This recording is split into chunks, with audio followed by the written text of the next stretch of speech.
Towers of Aghasba. What is this game? That was my impression when I first saw it advertised. I've been caught out quite a few times where I've seen a really lovely screenshot or thumbnail for a game that looks absolutely amazing, and when I've actually gone in to try and find more information about it, it's nothing like the thumbnail indicates or gives the impression. That's not really accurate for Towers of Aghasba.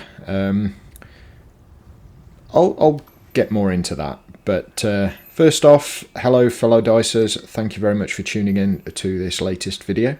As the little preamble I've just given indicates, this is going to be a video on Towers of Aghasba, which is an open world survival action game.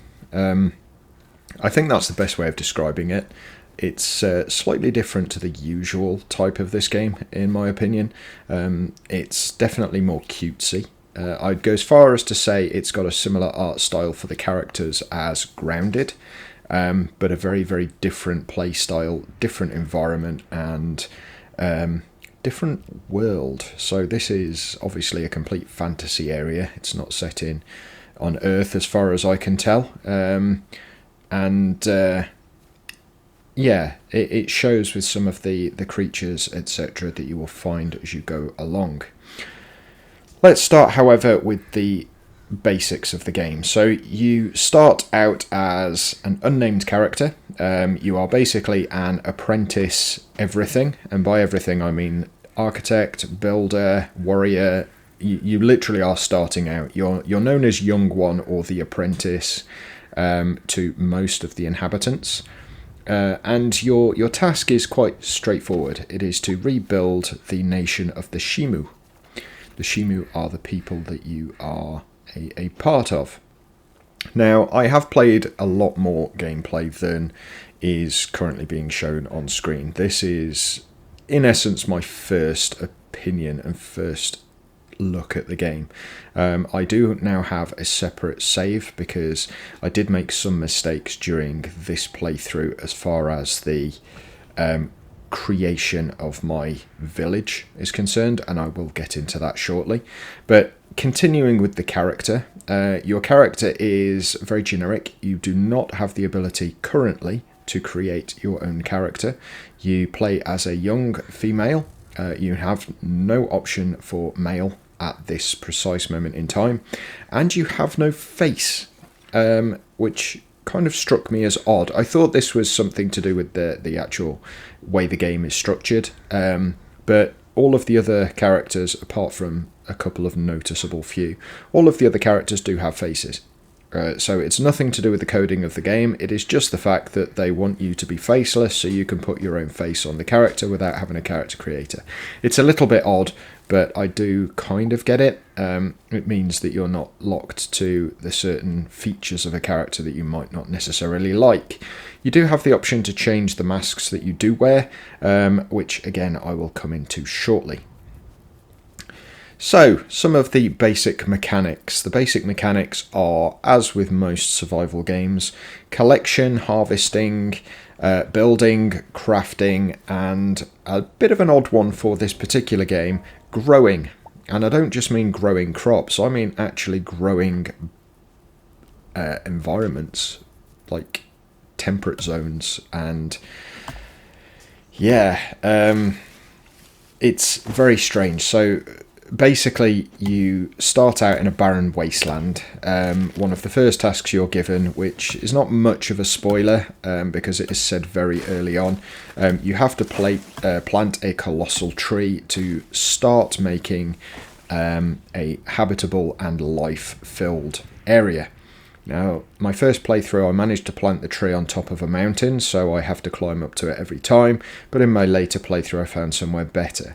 Now, you can't place it too close to your village because you need to be able to expand the growth area. I mean, you can see my character on the cusp of going into the wasteland in this particular vision on screen. Vision?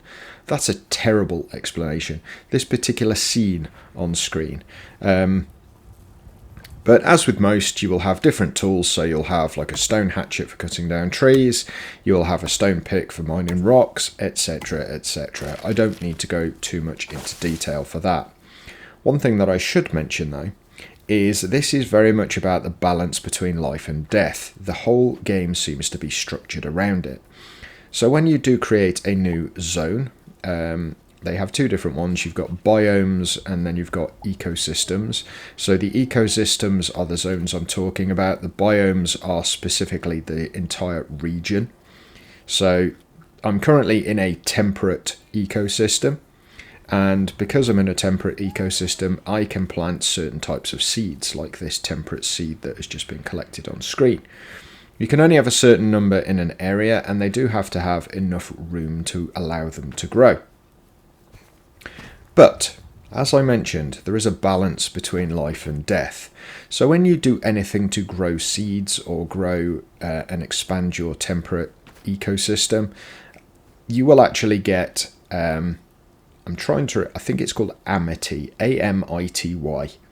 And what that does is it basically gives you life points. Now, that's not your health, it's just the ability to save the environment, and it, I believe, has a positive effect on how the game plays out.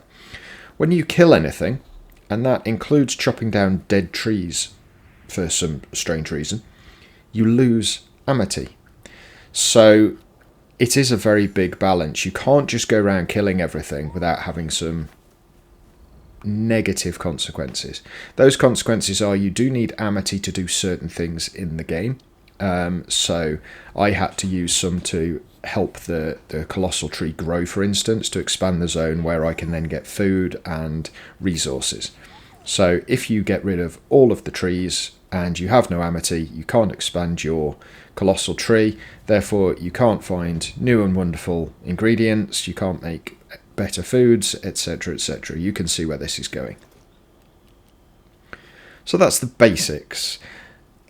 On to building, because building's a little bit odd. Crafting is the same as you find in most of these games. So you find some materials and you craft certain tools such as your stone hatchet, etc. in your inventory. Building, however, is a little bit different, and I will now cut to an actual building scene so you can see what I mean. Okay, so although this isn't a specific building scene, it does give you a kind of example or an idea of what the buildings are like. You craft a certain zone. So this is a starting zone, and what it does is it creates an entire area that has a particular function. So this particular function is kind of like a town centre as such, or a village centre. It's got your village centre hut, etc, etc. Now ignore what's going on screen. For some reason I'm still trying to feed the creatures and they're not interested. So if we turn all of this in, this is the building, and you basically raise up your tower, and that's the building completed, which is a little bit weird. And yeah, I don't quite know how I feel about it, to be honest. So let's take a closer look at the building system. So we have a certain number of materials that are required to create your building. You do have different types, so you've got the starting one, which I've already shown you. You have this farming area, which is a requirement of the main story, where you can grow certain crops. Now initially you'll only start with lettuce, but I'm sure you will be able to unlock more as you do more and expand your territory. You also have a compost bin as well to allow you to have fertiliser, which speeds up the process. Now when I first started playing, it was taking 15 minutes to grow one lettuce. It's now only taking 5, so I think they must have done a change during the last update that was downloaded. Now just to show you and to keep on with the building mechanic, I did skip through all of this conversation as I had already listened to most of it. Now this is actually my second playthrough, because when I came to do some additional recording, unfortunately my original playthrough was crashing the game every time I tried to interact with anything. But here I'm creating additional storage. Now you get one storage compartment when you first make your town, your village centre I should say. You can craft more from the build menu, and you also have this lovely crafting bench here. Now this crafting bench allows you to make huts and various other things. They're all they give you points, and I'm not entirely sure what those points are for at the moment. It's basically a, how should I say, culture. There you go, culture points as shown on screen. I don't know what they do. It probably allows you to have access to better equipment or something later on, but I've not found out currently what that's all about. So let's select this compost shed. As you can see, it tells you how big this is going to be and allows you to place it in a certain area. You can raise it up and lower it down, so if you've got a bit of rough terrain, you can basically have it stand proud of the terrain, and you can rotate it so that it matches as close as possible to the other parts of your base, or village I should say. Now, one thing that I did find was the rotation doesn't match it 100%, which is a little bit annoying for people with OCD like me, because I want everything to match 100%. Now once you place it, it will stay in the exact place that you put it. You cannot remove these. You can only remove items that give you culture points. That's it.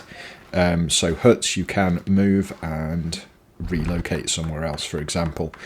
Infrastructure like this you cannot move, unfortunately. Now, one thing I did notice was when you use one of the foundations that you could see in that crafting bench earlier, the foundations don't prevent the buildings having their own foundation as well, so you can get this kind of dual overlay of foundation and then building foundation.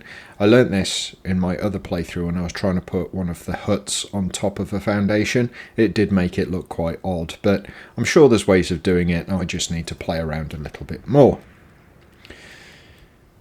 Now, that's basically the building. There's not much else to talk about. You have a set building, whether it be something you place and can remove like a hut, or whether it be infrastructure like these. They are set size, set shape, and you build the whole thing. You don't have to select and build them wall by wall. Now that's not to say you can't build wall by wall, and I might do that in another video if this one does well enough. But let's just go and have a look at the colossal tree area. So it does have some quite nice fog effects in this game, so it can get slightly difficult to see every now and then. But as you can see, in these areas, when we do place seeds down, in the top right hand corner it tells us our amity, and that value goes up. You can then donate them to upgrade certain locations, and I'll show you exactly what I mean by that. So if we have a look here, yes, that is a little nature sprite, I guess, but if we have a look here, I've just managed to get all of the things required to upgrade my tree, and I can spend amity, or amity, I keep saying amity, to help with the improvement of the tree. Now I also need to collect a few things, so I need to collect dung, and I also need to collect raro fruit. Strangely enough, I've never seen raro fruit. Maybe the trick is in the name. But anyway, once you have spent your amity, I will get there eventually. Once you've spent the amity and you've found the other things, then you can grow your tree, which will expand its influence and make the temperate ecosystem even further. Now, one thing that I have done is I have found a greater seed at the top of my level 2 tree, and I have planted it, and it's that little knobbly thing just to the left of the screen there. That also grows, and you do have to, or you can spend amity in there as well, and if you spend amity in there, then it will get bigger and exactly the same sorts of things will happen. So all in all, it's a pretty unique and interesting system. Now, on to my impressions of the game. It is a slow burner. It looks really nice. The mechanics are relatively good. I have had to turn the sensitivity of the look function around or down, because when I first started, oh my god, I was literally spinning all over the place. It was like a Twitch shooter. It was ridiculous. So I have turned that down, so don't go expecting it to be as smooth as it is on my screen. You will be jumping around all over the place. If you try and turn to look at something, you'll do a full 360. I'm almost going to guarantee it. It's ridiculously sensitive. But other than that, it's really nice looking. It's got some good visual features, as I said, like the fog earlier. Draw distance is pretty decent. You've got this weird kind of pulse to the sky in certain locations. Audibly, there's that weird pop every time you pick something up, which is a little bit off-putting. I don't know why they've made that pop. Probably so you know you've actually gathered something, but I would have thought something a little more natural would have, or realistic, would have sounded better. But that's just my personal opinion. It sounds a little too JRPG for my liking, if I'm honest.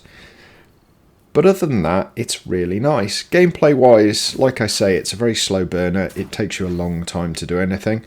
And in some situations, you actually have no idea where you need to go for certain items. As I've just mentioned, the raro fruit, I have no idea what grows that. I don't know. I don't know whether I need to plant certain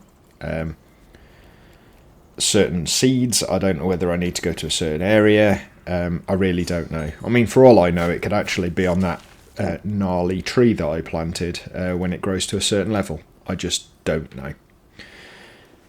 Other than that, there's no skills as such, so a bit like Legend of Zelda, your character doesn't have skills. You basically craft equipment and you wear armor and you unlock recipes as you go through. I'm sure it's mostly going to be linked to the main story quest, but no doubt it'll probably be found things as well. So if you go to certain areas, you find something, it'll unlock another crafting item. Other than that, progression is relatively linear by the look of it. And as I say, I've only played a few hours. I haven't played a hellish amount. And this does look like a particularly large game. I don't necessarily mean floor space, but what I mean is content. So just to upgrade your village is going to take quite a lot of material, and finding that material is going to take you quite a long time. Feeding mechanic is pretty interesting, gives you some really nice items, and also it grows your amity as well, because you've helped these creatures to survive. You do have some options to help injured creatures as well, but half the time you haven't got the items unless you're a bit further on in the game. So if you do come to help those creatures and you haven't got the items, by the time you come back with the items, sometimes they have, I'm going to say disappeared because it sounds better than died, but you know, read into it. They were injured, they're no longer there. Yeah. But anyway, as far as a survival action game goes, this is actually really good. It's really nice looking. It's quite unique in a lot of respects. It's not made by a giant developer, so it's not perfect by any stretch of the imagination. I've had a number of crashes. When I first got the game, it wouldn't even start. Every time I tried to change the brightness in the settings before loading the game, it would crash and go straight back to the PlayStation home screen. Which is never good. It has been fixed because I'm obviously playing it, but there are other bugs that are still present. It's in early access as well, so don't expect it to be perfect. But there we go. That's my first look. Hopefully you've enjoyed it. If you have, please make sure you click the like button. Subscribe if you are new to the channel, and please make sure you do leave me a comment down below. Let me know what you think of this video and this game, and that will determine whether I make more in the future. Anyway, you all take care. Bye for now.